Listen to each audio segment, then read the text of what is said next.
Hi കൂട്ടുകാരെ, പുതിയൊരു വീഡിയോയിലേക്ക് എല്ലാവർക്കും സ്വാഗതം.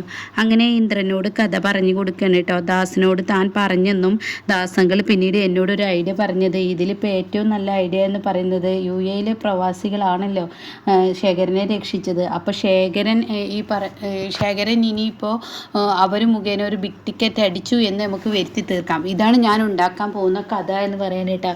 ആ സമയം ഇത് കേൾക്കുന്ന അനുഭവം പറയണേ, എന്തായാലും സുശീല വിശ്വസിക്കണം, അമ്മ വിശ്വസിക്കണം. അത് മാത്രമല്ല, എന്തിനും ഏതിനും ഹർഷയായിരിക്കും കൂട്ടെന്ന് പറയട്ടെ. അപ്പോൾ ഈ കഥകളൊക്കെ കേൾക്കുമ്പോൾ ഉടൻ തന്നെ ഇന്ദ്രൻ പറയണേ, എന്നിട്ട് അമ്മ വിശ്വസിച്ചോ എന്ന് ചോദിക്കുകയാണ് കേട്ടോ. ഒരിക്കലും ഞാൻ പ്രതീക്ഷിച്ചില്ല അമ്മ 20 കോടിയിൽ വീഴുമെന്ന്. ഞാൻ ഒരിക്കലും പ്രതീക്ഷയില്ല. അമ്മ ആ 20 കോടി അദ്ദേഹത്തിന് കിട്ടുമെന്ന പ്രതീക്ഷയോടുകൂടിയാണ് അമ്മ നടക്കുന്നത്. മാത്രമല്ല, അത് ഹർഷയോട് ചോദിച്ചതിന് ശേഷം പിന്നീടും വിളി നടന്നിരിക്കുന്നു എന്നൊക്കെ പറയുമ്പോൾ എന്തോ എനിക്കിത് എത്രത്തോളം പ്രാവർത്തികമാണെന്ന് തോന്നുന്നില്ല എന്ന് പറഞ്ഞിട്ട് ആ സമയം അനുഭവം പറയണ, അച്ഛനെ അവിടെ മനസ്സമാധാനത്തോടു കൂടി ഓണം വരെയെങ്കിലും ജീവിക്കട്ടെ. ഓണം കഴിഞ്ഞാൽ ആ പാവത്തിന് ഇഷ്ടപ്പെട്ട ഒരു ജീവിതം കിട്ടിയതിന് ശേഷം ഇന്ദ്രേട്ടൻ പറഞ്ഞ ഷെൽട്ടറിലോട്ടോ എങ്ങോട്ടാണെങ്കിലും മാറ്റിക്കോ, അതൊന്നും കുഴപ്പമില്ല, അദ്ദേഹത്തിന് അത്രയെങ്കിലും കിട്ടട്ടെ. എൻ്റെ അച്ഛൻ പറഞ്ഞതുപോലെ ഒന്നില്ലാതെ വന്ന അതായത് കൊണ്ടാണല്ലോ അദ്ദേഹത്തിന് ഈ പ്രതിസന്ധികളെല്ലാം നേരിടേണ്ടി വന്നത്. എന്നാൽ ഈ പറയുന്ന 20 കോടി കൊണ്ട് വന്നപ്പോൾ അമ്മയെ കണ്ടില്ല, സ്വഭാവത്തിൽ മാറ്റം എന്നൊക്കെ പറയട്ടോ. ഇന്ദ്രൻ പറയണേ, ഇതിൻ്റെ ഈ അവസാനം എന്തായിരിക്കും വരിക? തിരുവോണത്തിൻ്റെ സമയമാകുമ്പോൾ തിരുവോണത്തിൻ്റെ ആ സമയമാകുമ്പോൾ തിരുവോണം കഴിഞ്ഞാൽ പിന്നീട് ഈ കഥ ഞങ്ങൾ അവസാനിപ്പിക്കും. വന്നവരെ പിന്നീട് പിടിച്ചാൽ കിട്ടത്തൊന്നുമില്ല. എൻ്റെ അനു, നീ വിചാരിക്കുന്നത് പോലെ ഒന്നല്ല ആവില്ല. ഇതിൻ്റെ പിറകിൽ കളിച്ചത് നീയാണെന്ന് അറിഞ്ഞു കഴിഞ്ഞാൽ പിന്നീട് ഉണ്ടാവുന്നത് ഇന്ദ്രേട്ട വെറുതെ ഓരോന്ന് പറഞ്ഞ് എന്നെ പേടിപ്പെടുത്താതെ. ഇതെന്തായാലും ആരും അറിയില്ല. അത് അങ്ങനെ 20 കോടി തേച്ച് മാച്ച് കളഞ്ഞു പോവും. അത്ര തന്നെ. അച്ഛന് അത്രയും സന്തോഷവും കിട്ടും. അത് കഴിഞ്ഞാൽ എനിക്ക് തോന്നുന്നില്ല ഇങ്ങനെ പോവുകയാണെങ്കിൽ ഓണം കഴിഞ്ഞാലും അമ്മ അച്ഛനെ അവിടെ നിന്ന് വിടുമെന്ന് എനിക്ക് തോന്നുന്നില്ല. എന്താണെങ്കിലും ഇതിലൊരു പേടി എനിക്കുണ്ട് അനു, നീയാണെന്ന് അറിഞ്ഞു കഴിഞ്ഞാൽ. അപ്പോൾ അത് കേൾക്കുന്ന ഇന്ദ്രട്ട, ഇതിപ്പോൾ ഞാനും ഇന്ദ്രട്ടൻ്റെ ദാസങ്ങളും മാത്രമേ അറിഞ്ഞിട്ടുള്ളൂ, വേറെ ആരും അറിഞ്ഞിട്ടില്ല, ഇനി അറിയിക്കുകയും വേണ്ട. എന്തായാലും ആ മനുഷ്യൻ പാവം അവിടെ എങ്ങനെയെങ്കിലുമൊക്കെ ജീവിച്ചോട്ടെ, കുറച്ച് കാലം എങ്ങനെയെങ്കിലും ആ മനുഷ്യൻ ജീവിച്ചു പോയിക്കോട്ടെ. മാത്രമല്ല, കുറച്ച് ദിവസങ്ങൾ കഴിഞ്ഞാൽ ഞാനും ആ വീട്ടിലോട്ട് വരും. കാരണം എനിക്കും അവിടെ അച്ഛനെ അമ്മ സംരക്ഷിക്കുന്നത് കാണാൻ എനിക്ക് നല്ല ആഗ്രഹമുണ്ട്. ആ മനുഷ്യൻ്റെ മുഖത്ത് നിറഞ്ഞ സന്തോഷം കാണാൻ എനിക്കും ആഗ്രഹമുണ്ടെന്നൊക്കെ പറയുകയാണ് കേട്ടോ. അങ്ങനെ ഈ വാക്കുകളെ കേൾക്കുമ്പോൾ ശരിയാണ്, ഞാൻ പോട്ടെ എന്ന് പറഞ്ഞ് പോവുകയാണ്. പിന്നീട് സുശീല കിച്ചണിലോട്ട് വരികയാണ് കേട്ടോ. ആ സമയം പ്രതിഭയും സോനയും ഉണ്ടായിരുന്നു. സോന പറയണ, എൻ്റെ ജീവിതത്തിൽ ഇന്നേ വരെ കിട്ടാത്തൊരു ഭാഗ്യമാണ് എനിക്കിപ്പോൾ കിട്ടിയിരിക്കുന്നത്. കാരണം അന്ന് അയാൾ അടുക്കളയിലോട്ട് കയറിയപ്പോൾ എന്തൊരു സുഖമായിരുന്നു. അമ്മ അയാളെ അടുക്കളയിലോട്ട് കയറ്റിയപ്പോൾ ഒന്നും അറിയണ്ടായിരുന്നു, എല്ലാം അയാൾ ചെയ്തിരുന്നു. മേശപ്പുറത്ത് കൈ കഴുകി വന്നിരുന്നാൽ മതിയായിരുന്നു. ഇപ്പോൾ വീണ്ടും കഷ്ടകാലം തുടങ്ങി. ഇപ്പോൾ പ്രതിഭ, നിനക്കും കഷ്ടകാലം തുടങ്ങിയില്ലേ എന്നൊക്കെ പറയുമ്പോൾ പ്രതിഭ അറിയതൊന്നും ഒരു വിഷയമല്ലല്ലോ, നമുക്ക് ചെയ്യാം.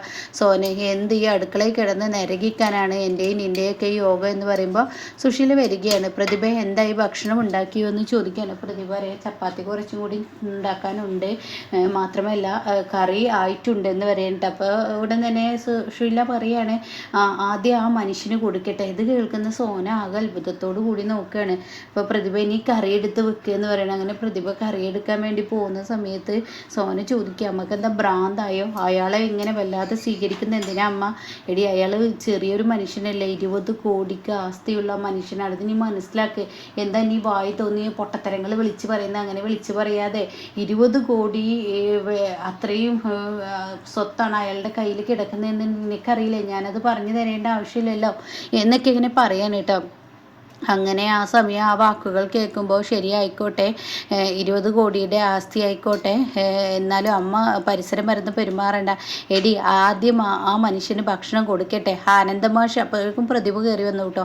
അപ്പോൾ വേഗം മാറ്റണം. ആനന്ദമാഷ് ഞാനൊരു വാക്ക് കൊടുത്തിട്ടുണ്ട്, അങ്ങേർക്കൊരു കുറവില്ലാതെ ഈ വീട്ടിൽ നല്ലപോലെ ഇനി നോക്കിക്കോളാം. അത് തിരുവോണം വരെയല്ലേ ഉള്ളൂ, അത് കഴിഞ്ഞ് അയാൾ പോവില്ല, പിന്നെ നമുക്ക് സ്വസ്ഥതയോട് കൂടി നിൽക്കാമല്ലോ എന്നൊക്കെ പറയണം. പ്രതിഭ ചോദിക്കുക, അമ്മ എത്ര ചപ്പാത്തിയാണ് വെക്കേണ്ടത്?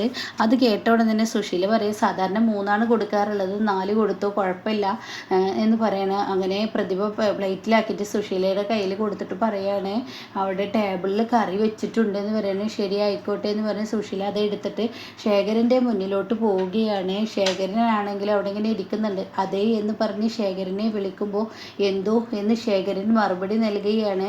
അതെ, നിങ്ങൾക്കുള്ള ഭക്ഷണം എന്താ? അത് കേൾക്കുന്ന ശേഖരന് വിശ്വസിക്കാനാവുന്നില്ല. ശേഖരൻ പറയണേ, ഞാൻ എൻ്റെ പ്ലേറ്റ് പ്ലേറ്റ് എടുക്കട്ടെ. അപ്പോഴേക്കും സുശീല പറയാണ് അതിൻ്റെ ഒന്നും ആവശ്യമില്ല, പ്ലേറ്റ് ഒന്നും എടുക്കണ്ട, ഇവിടെ ഈ ഒരു പ്ലേറ്റിൽ എടുത്ത് കഴിച്ചോളൂ. അത് കേട്ടോടെ തന്നെ ഇത് വിശ്വസിക്കാനാവാതെ ശേഖരൻ ഇങ്ങനെ നോക്കുകയാണ്. എന്നിട്ട് ശേഖരൻ പറയാണ് അതേ സുശീല, അത് പിന്നെ അതൊന്നും കുഴപ്പമില്ല, നിങ്ങൾ ഓണം കഴിയുന്നത് വരെ നിങ്ങൾ ഇവിടെ സന്തോഷത്തോടു കൂടി ജീവിച്ചോളൂ, ഇനി നിങ്ങൾക്ക് യാതൊരു ബുദ്ധിമുട്ടും ഉണ്ടാവില്ല.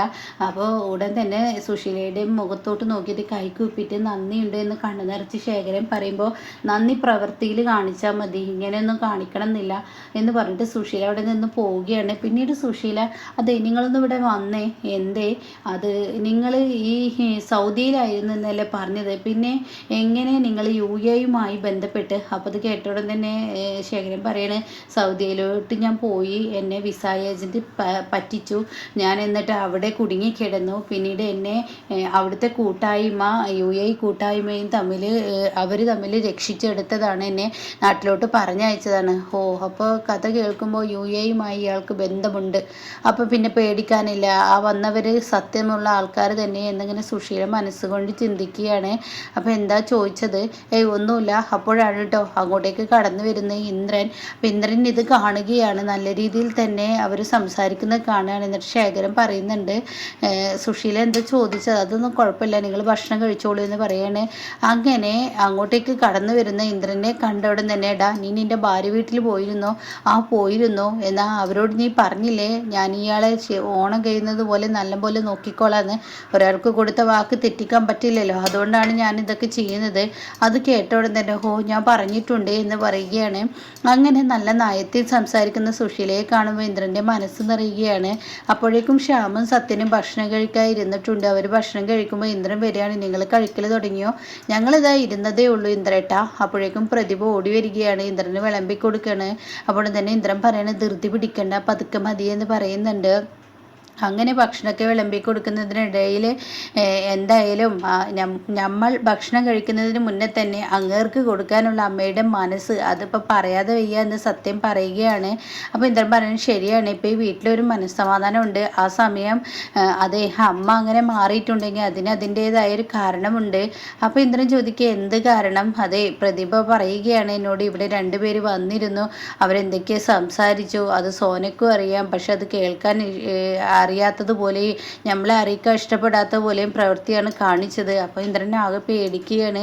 എന്നിട്ട് പറയാണ് ഇന്ദ്രേട്ടൻ ഇത് ചോദ്യം ചെയ്യണം, അമ്മയോട് തന്നെ ഇത് ചോദിക്കണം ഇന്ദ്രേട്ടൻ. അപ്പോൾ ഇത് കേട്ടോണ്ട് തന്നെ ഇന്ദ്രൻ പറയാണ് എൻ്റെ സത്യ, ഞാനൊരു കാര്യം പറയട്ടെ, ഇപ്പോൾ ഈ വീട്ടിലോട്ട് നമുക്ക് കയറി വരാനും മനസ്സമാധാനത്തോടു കൂടി ഭക്ഷണം കഴിക്കാനും ഒക്കെ കഴിയുന്നുണ്ട്, എന്തിനായി ആ വന്ന ആളുകളെ തിരക്കാൻ നമ്മൾ പോകുന്നത്? അപ്പോൾ അത് കേൾക്കുന്ന ശ്യാമു പറയുന്നത് ശരിയാണ്, നമുക്കതിൻ്റെ ആവശ്യമില്ല, ഇപ്പോൾ ഈ വീട്ടിലൊരു സമാധാനമുണ്ട്, അതുകൊണ്ട് ഇത് എങ്ങനെ പോകുന്നത് അത്രത്തോളം അങ്ങ് പോയിക്കോട്ടെ.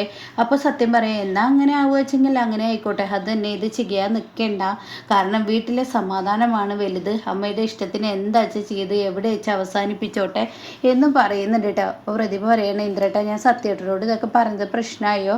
ഉടൻ തന്നെ ഇന്ദ്രൻ പറയുകയാണ് സത്യനോട് നീ എല്ലാ കാര്യങ്ങളും തുറന്നു പറയണം, അതങ്ങനെ തന്നെയാണ് വേണ്ടത് എന്നും പറയുന്നുണ്ട് കേട്ടോ.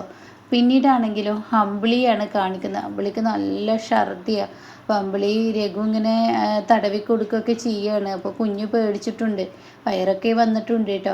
അങ്ങനെ ദാസ് അങ്ങോട്ടേക്ക് കടന്നു വരികയാണ്. എങ്ങനെയുണ്ട് അമ്പിളിക്ക്? അപ്പോൾ 2 ദിവസമായി ഇപ്പോൾ അവൾക്ക് ഛർദിൽ തന്നെയാണ്, ഇനിയിപ്പോൾ ഡോക്ടറെ കാണിക്കണമെന്ന് രഘു പറയുകയാണ്. ആ സമയം എന്തായാലും ഇപ്പോഴാണ് അമ്മയും അനിയത്തിമാരും സഹോദരങ്ങളൊക്കെ തൻ്റെ കൂടെ ഉണ്ടാവണം എന്നുള്ളത് മനസ്സുകൊണ്ട് ആഗ്രഹിക്കുന്നത്. അവരൊന്നും ഇല്ലാത്ത ആ ഒരു കുറവ് തന്നെയാണ്. എന്നെ ചൊല്ലി രഘുവേട്ട ഒരുപാട് ബുദ്ധിമുട്ടേണ്ടി വരുമല്ലോ എന്നിങ്ങനെ പറയുന്നത് ദാസും രഘുവും കേൾക്കുകയാണ് കേട്ടോ. അപ്പോൾ അവർക്ക് ഭയങ്കര സങ്കടമാവണം. ഇങ്ങനെയൊക്കെയുള്ളൊരു എപ്പിസോഡാണ് കേട്ടോ ഇപ്പോൾ ലാസ്റ്റ് വന്നിരിക്കുന്നത്.